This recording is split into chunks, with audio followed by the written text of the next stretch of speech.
Assalamualaikum warahmatullahi wabarakatuh, teman-teman. Apa kabar semua? Sehat selalu ya, amin. Nah, terima kasih masih nonton video YouTube Isram Law, channel yang membahas tentang isu-isu yang berkaitan tentang hukum ya.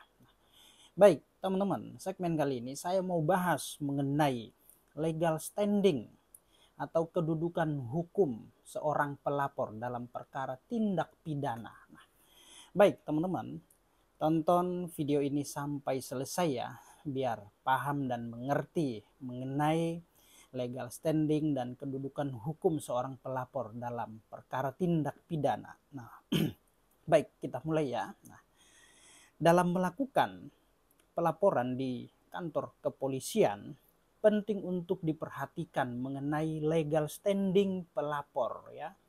Legal standing tersebut ini akan menentukan apakah laporan tersebut dapat diproses atau tidak. Nah, itu ya teman-teman ya.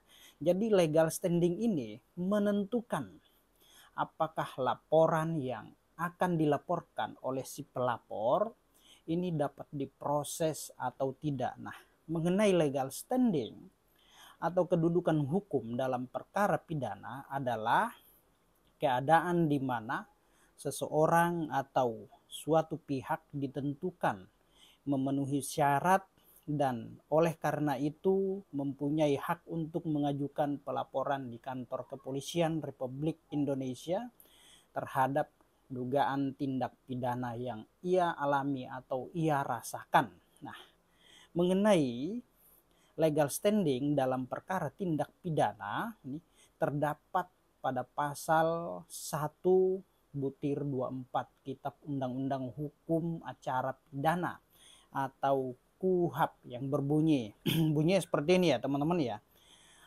Laporan ya, laporan diartikan sebagai pemberitahuan yang disampaikan oleh seseorang yang memiliki hak berdasarkan undang-undang kepada pejabat yang berwenang terkait peristiwa pidana yang telah berlangsung atau diduga akan terjadi. Nah, itu mengenai laporan. Nah, frasa disampaikan oleh seseorang yang memiliki hak berdasarkan undang-undang tersebut merupakan dasar bahwa setiap laporan harus memenuhi legal standing agar laporan tersebut dapat diproses. Nah, untuk mempermudah pemahaman teman-teman atau yang menyaksikan video ini, nah berikut saya akan jelaskan dengan menyertakan contoh penerapan legal standing dalam perkara pidana. Nah, ini contoh misalkan ya teman-teman ya, dalam pasal 284 KUHP mengatur mengenai tindak pidana perzinahan. Nah, terhadap tindak pidana perzinahan tersebut, legal standing seorang pelapor ini dibatasi ya, hanya untuk suami atau istri yang menjadi korban. Nah, selain daripada itu suami atau istri, maka pelaporan yang dilakukan oleh seseorang tidak dapat diproses. Misalkan contohnya Pak RT atau RW atau tetangga telah menggerebek, telah menangkap basah seorang suami atau istri yang sedang melakukan perbuatan atau hubungan zina, misalkan di kos-kosan, di kontrakan, tiba-tiba ditangkap. Nah, maka dalam hal ini ketika sudah ditangkap Pak RT, RW atau tetangga atau siapapun yang melihat perkara tersebut, kejadian tersebut, tiba-tiba ujuk-ujuk membuat laporan kepolisian, maka tentu laporan tersebut tidak dapat diproses karena dalam hal ini ya, orang yang membuat laporan tersebut, misalkan Pak RT, Pak RW atau tetangga yang menangkap basah melaporkan sang suami atau istri yang sedang melakukan zina, itu tidak bisa diproses karena tidak mempunyai legal standing. Artinya yang disebutkan dalam pasal 284 ini ya mengenai perzinahan, maka karena ini adalah deliknya, delik aduan, maka yang berhak untuk membuat laporan tersebut adalah pasangan sahnya, istri atau suami daripada si pelaku zina tersebut. Tidak boleh RT, RW atau tetangga yang memperogoki, menangkap basah si pelaku zina tersebut itu membuat laporan. Tidak bisa, karena ini bicara tentang legal standing ya. Maka dari itu yang berhak untuk membuat laporan kepolisian adalah pasangan sahnya yang melakukan perbuatan zina tadi, ya, seperti suami atau istrinya. Nah itu ya teman-teman ya. Nah lalu kemudian contoh lainnya adalah tindak pidana pencurian dalam keluarga. Nah, tindak pidana pencurian nih dalam keluarga. Nah, ini diatur di dalam pasal 367 KUHP.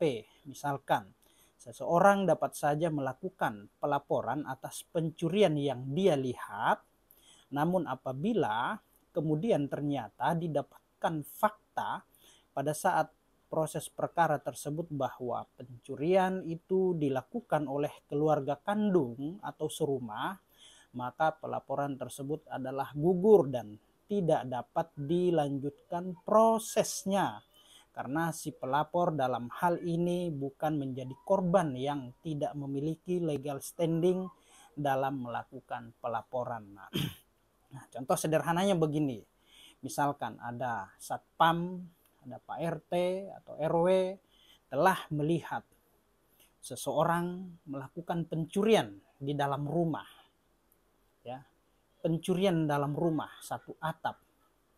Namun si Pak RT, satpam tiba-tiba membuat laporan ke kepolisian bahwasanya telah diduga terjadi pencurian di dalam rumah tersebut. Nah, lalu setelah ditelusuri, dilakukan penyelidikan, ternyata pencurian itu dilakukan oleh anak kandungnya sendiri, ya. Maka laporan tersebut tidak bisa diproses karena ini deliknya delik aduan, teman-teman ya. Jadi yang berhak melakukan pelaporan tersebut adalah orang tuanya, orang sekandung, orang yang tinggal di dalam rumah tersebut. Tidak boleh dia orang luar yang membuat laporan. Nah, seperti misalkan Pak RT atau Pak Satpam. Nah, kira-kira seperti itu ya teman-teman ya. Nah, dalam hal perkara yang hendak akan dilaporkan, ya kita harus lihat juga ya mengenai legal standing pelapor. Nah, perkara misalkan tindak pidana itu ya ada dua deliknya ya.